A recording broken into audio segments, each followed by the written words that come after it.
ஏசப்பா உங்களை ஆசீர்வதிப்பார். பைபிள் வசனத்து மூலியமா உங்களோட பேச வந்திருக்கிறேன்.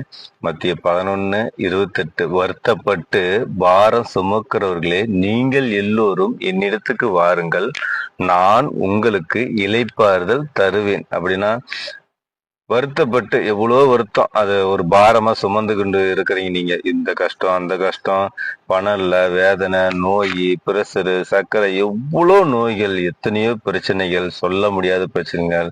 அந்த மாதிரி ஒரு மனிதன்கிட்ட போய் சொல்லுங்க, இந்த கஷ்டம் சொல்லுங்க, அவங்க கேட்க மாட்டாங்க. உங்களை குறித்து ஒரு காரியம் எங்களுக்கு தேவைப்பட்ட கேட்பங்கள்லாம் விட்டுருவாங்க. ஆனா இயேசு அப்படியாப்பட்டவர் கிடையவே கிடையாது. நீங்க என்னென்ன நினைச்சிட்டு இருக்கிறீங்களோ அந்த கஷ்டத்தை ஏசப்பாட்ட ஷேர் பண்ணி அவர்கிட்ட இந்த கஷ்டம் ஆண்டவரே அப்படின்னு ஒரு நண்பனாட்டம், நீ ஒரு அப்பா அம்மாவட்ட அவர்கிட்ட சொல்லுங்க. சரிங்களா? அவரு கேட்பாரு உங்க கஷ்டத்தை. அதனால ப்ரேயர் பண்ணுங்க.